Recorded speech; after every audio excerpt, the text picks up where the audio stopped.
పిల్లలు కవి పరిచయాలు విన్నాము. శేషం లక్ష్మీనారాయణాచార్యులు గారి కవి పరిచయాలు విన్నాము. అభినందన అనే పాఠానికి సంబంధించినటువంటి వారి గొప్పతనాన్ని గురించి తెలుసుకున్నాము. ఇప్పుడు పాఠాన్ని చదువుకుందామా? పాఠంగా చదువుదామా, పాట పాడుదామా? పాటే పాడాలి. ఎందుకని? దీన్ని గేయ కవిత అంటారు. గేయము అంటే పాట అని అర్థం. పద్యం కాదు, అలాగని గద్యము కాదు.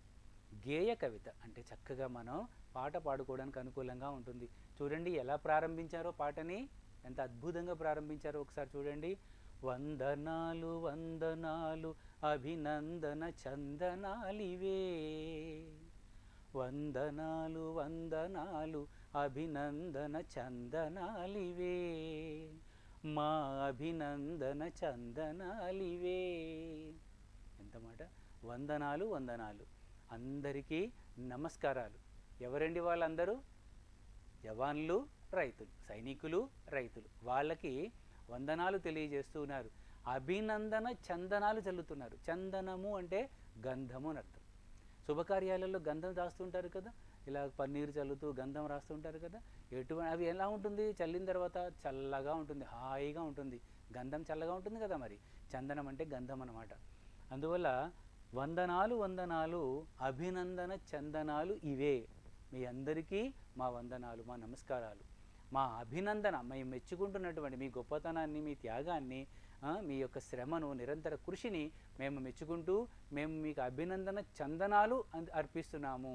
గంధం చల్లి మేము గంధం లాంటి మా అభినందనలతో మీకు మేము నమస్కారాలు తెలియజేసుకుంటున్నాము. మా అభినందన చందనాలివే. మా అభినందనల యొక్క చందనాలివే. తీసుకోండి, స్వీకరించండి. ఓ రైతన్నలారా, ఓ సైనికులారా, స్వీకరించండి. శ్రమదాచని హాలికులకు, తల వంచని సైనికులకు, శ్రమదాచని హాలికులకు, తల వంచని సైనికులకు, భరతమాత పురోగతికి ప్రాతిపదికలగు ఘనులకు, భరతమాత పురోగతికి ప్రాతిపదికలగు ఘనులకు, వందనాలు వందనాలు అభినందన చందనాలివే, మా అభినందన చందనాలివే. ఏమంటున్నాడు చూడండి. శ్రమదాచని హాలికులకు అంటే కష్టపడటంలో ఏమాత్రము వెనుకాడరు. హాలికులు అంటే అర్థం ఏంటండి? హాలికులు అంటే రైతులు. హాలికులు అంటే రైతులు అని అర్థం. హలము పట్టి, హలము అంటే నాగలి, నాగలి పట్టి, హలము పట్టి పొలాన్ని దున్నుతారు కాబట్టి వారిని హాలికులు అంటారు. శ్రమ దాచని హాలికులకు అంటే కష్టపడడం, ఎండనక, వాననక, రేయనక, పగలనక, ఎటువంటి పరిస్థితులలోనైనా సరే రైతు సౌందర్యాన్ని, అందాన్ని కాపాడుకుంటూ గడపలేడు. తన కాయ కష్టంతో, శరీర కష్టంతో ఆ దేశానికి అన్నం పెట్టాలనే ఉద్దేశంతో ఆ మట్టిలో నిరంతరము ఆయన తన శ్రమని కొనసాగిస్తుంటాడు. ఎప్పుడూ కూడా విశ్రాంతిగా సగం పని చేసి పక్కన పడేసి కాసేపు విశ్రాంతి తీసుకుందాంలేని అనుకుంటాడా రైతు? ఎప్పుడైనా అనుకోడు. ఆ అరుగాలం పండించినటువంటి పంట చేతికి వచ్చే వరకు ఆయన ప్రాణాలన్నీ పొలం మీదనే, పంట మీదనే పెట్టుకొని ఆ వర్షాల కోసము, నీటి సౌకర్యం కోసము నిరంతరం ఆ పంటను చూస్తూ కళ్ళ నిండుగా నీళ్లు పెట్టుకొని ఏమాత్రం తేడా వచ్చినా రైతు యొక్క గుండె పగిలిపోయినట్టు అవుతుంది. అందువల్ల పంట సస్యశ్యామలంగా పంట కనుక పండింది అనుకోండి, ఆయన ఆనందానికి అంతే లేదు. మామూలుగా మిగతా ప్రపంచంలో ఉన్నటువంటి వారికి గొప్ప బట్టలు ధరించిన, గొప్ప గొప్ప వస్తువులు కొనుక్కున్నా, ఏది విలువైనటువంటి విలాస వస్తువులు కొనుక్కున్నా ఎంతో సంతోషపడుతూ ఉంటారు. కానీ రైతు ఎక్కడ సంతోషపడతాడో తెలుసా? తన పొలంలో పంట కంటి నిండుగా పచ్చగా కనపడుతూ ఉంటే ఆ పండిన పంట చూసి రైతు మనసు సంతోషంతో పొంగిపోతుంటుంది. అటువంటి రైతు కష్టపడేటప్పుడు ఏమాత్రము శ్రమను దాచుకోడు. అటువంటి దాచుకోకుండా శ్రమ చేసేటువంటి రైతులకు, తల వంచని సైనికులకు. సైనికులు ఎప్పుడూ కూడా తలెత్తుకొని పౌరుషంతో పోరాడతారు. ఎక్కడ పోరాడతారు? దేశ సరిహద్దులలో. అది మనకి పాకిస్తాన్ అయినా, చైనా అయినా, మరొక దేశమైనా, ఏ దేశమైనా. మీ అందరికీ కొన్ని చిన్నవాళ్ళు కాబట్టి చాలా విషయాలు మీరు పెద్ద అయ్యే కొద్దీ తెలుసుకుంటుంటారు. సరిహద్దుల్లో ఉండేటువంటి కొన్ని శత్రు దేశాలు మనల్ని నిరంతరం బాధ పెడుతూ ఉంటాయి. కానీ మన భారతదేశం ఎటువంటి దేశమో తెలుసా? శాంతి కాముక దేశం. అంటే నిరంతరం లోకమంతా సుఖ సంతోషాలతో శాంతి సౌఖ్యాలతో ఉండాలని కోరుకుంటూ ఉంటుంది. భారతీయుల యొక్క గొప్పతనం అది, భారతదేశంలో ఉన్నటువంటి మట్టి గొప్పతనం అది. మనం ఎప్పుడూ కూడా ఎదుటివారి కష్టాన్ని కోరుకోము, ఎవరికి కూడా నష్టం కలిగించాలని కోరుకోము. అందరూ సుఖంగా ఉండాలి. వసుధైక కుటుంబకం, ఈ భూమంతా ఒకే కుటుంబము, ఈ భూమిపైన ఉన్నటువంటి వాళ్ళందరూ మా సోదర సమానులే అని భావించే సంస్కృతి కలిగినటువంటి ఏకైక దేశం భారతదేశం.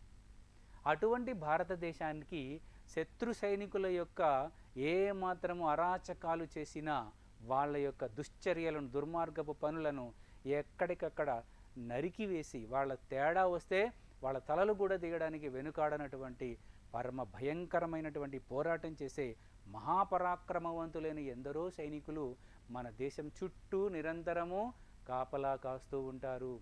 ఎటువంటి పరిస్థితులలో కాపలా కాస్తూ ఉంటారో తెలుసా? వాళ్ళు మంచు కొండలలో కాపలా కాస్తారు. మన ఇళ్లలో చలికాలంలో దుప్పటి కప్పుకోకుండా పడుకోగలమా? పడుకోలేం. కానీ వాళ్ళు ఎంత భయంకరమైన 24 గంటలు భయంకరమైన మంచు, గడ్డగట్టుకుపోయే మంచు, ఎముకలన్నీ కూడా కొరికి పడేసేటువంటి చలిలో మన దేశాన్ని ప్రాణాలకు తెగించి కాపాడుతూ ఉంటారు. అయినా సరే శత్రువులు మన దేశ భూభాగంలోకి లోపలికి వచ్చేసి మన దేశానికి నష్టం కలిగించడానికి, మన ప్రజల యొక్క ప్రాణాలు తీయటానికి వాళ్ళు నిరంతరం ప్రయత్నం చేస్తూ ఉంటారు. ఎందుకని? దుర్మార్గ బుద్ధి కలిగినటువంటి పొరుగు దేశాల వాళ్ళు భారతదేశం ఇంత పవిత్రంగా, గొప్పగా, మంచి పేరుతో ఉండటం వాళ్ళకి ఇష్టం ఉండదు, సహించలేరు. అంత శాంతిగా మనం ఎప్పుడు శాంతి కోసం పోరాడేటువంటి వాళ్ళం కాబట్టి మనమంటే వాళ్ళకి చాలా కోపం, అసూయ, ద్వేషం ఉంటుంది. అందువల్ల వాళ్ళు ఏం చేస్తారు? ఎప్పుడు నిరంతరం వాళ్ళ దేశాల్లో ఎప్పుడు ఏవో కోట్లాటలు, చంపుకోవడాలు, నరుక్కోవడాలు అన్నీ జరుగుతూ ఉంటాయి. అలాగే ఇతర దేశం, మన దేశం కూడా ఉండాలన్న ఉద్దేశంతో మన దేశానికి దొంగతనంగా లోపలికి వచ్చేసి ఎన్నో బాంబులు పెట్టేసి మన ప్రజల యొక్క ప్రాణాలు తీసేసి, మసీదులని లేదు, గుళ్ళని లేదు, చర్చిలని లేదు, పార్కులని లేదు, సినిమా హాళ్ళని లేదు, ఎక్కడ పడితే అక్కడ దారుణమైనటువంటి హింసని వాళ్ళు చేసి ఎంతో వేల మంది ప్రాణాలు తీస్తూ ఉంటారు శత్రువులు. అటువంటి శత్రువులని కంటికి దొరకకుండా తప్పించుకొని మారువేషంలో రహస్య మార్గాల గుండా వచ్చినటువంటి వాళ్ళు ఎవరైనా ఉంటే తర్వాత దొరుకుతారు, వాళ్ళని చంపేస్తారు. కానీ ఎవడూ రాకుండా ఉండటం కోసం నిరంతరం కళ్ళల్లో ఒత్తులు వేసుకున్నట్టుగా ఆ భయంకరమైన చలిలో కాపలా కాస్తూ ఎవడైనా సరిహద్దు దాటాడా ఇక వాడి అంతమైపోయినట్టే. అలాంటి స్థితిలో వాళ్ళు ఎంతో అద్భుతమైనటువంటి ప్రయోగాలు, ప్రాణాలకు తెగించి పోరాడుతూ ఉంటారు. అలాంటి గొప్ప సైనికులని అందుకని ఏమన్నాడు ఇక్కడ? తల వంచని సైనికులకు. తల వంచరు వాళ్ళు. శత్రువుల సంహారం చేయడం కోసం ప్రాణాలైనా సరే త్యాగం చేయడానికి సిద్ధమవుతారు. అంతేగాని రాజీ కోసం వాళ్ళు వెళ్ళి వాళ్ళని తల వంచడం, నమస్కరించడం లాంటివి ఏమీ చేయరు. ఎందుకంటే అక్కడ పౌరుషంతో ఉన్నటువంటి వాళ్ళే మన దేశ సరిహద్దులని కాపాడగలరు. కాబట్టి కవి ఏమంటున్నాడు?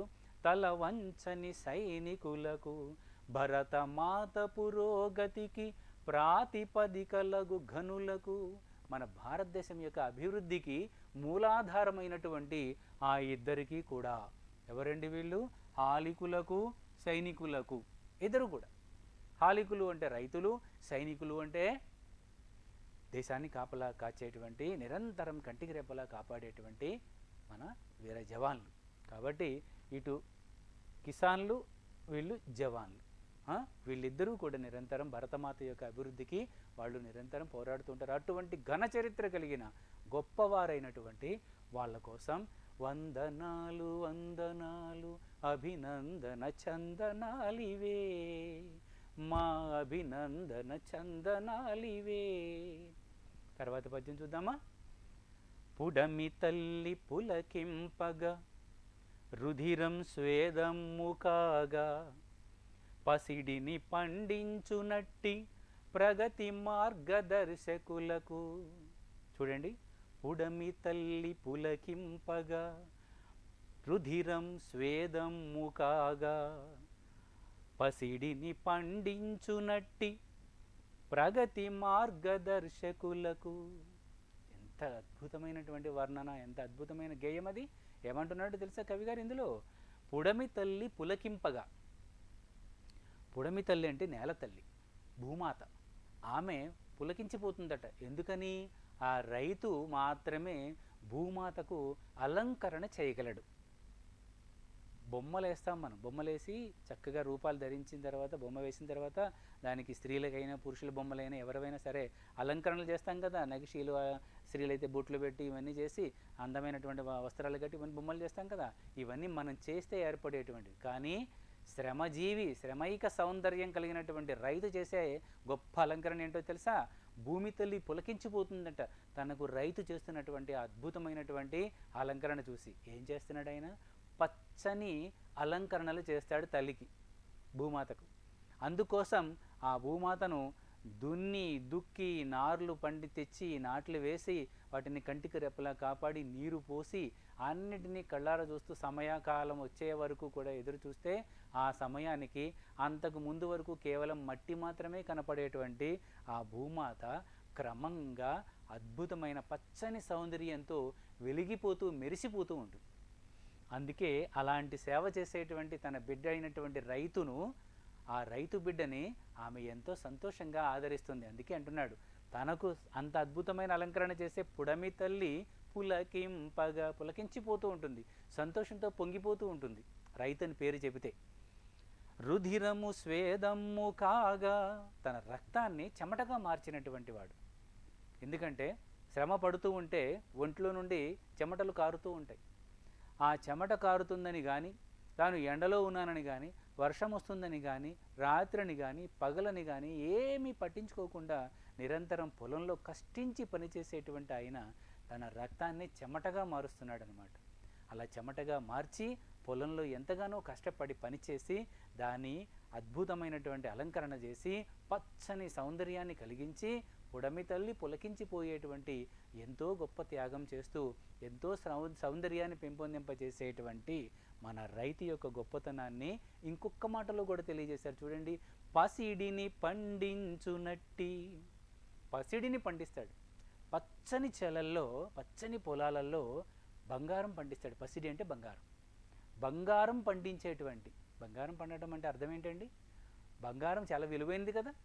ఆ బంగారంతో ఏదైనా వస్తువులు, చాలా ఖరీదైనటువంటి వస్తువులు కూడా సరితూగవు కదా.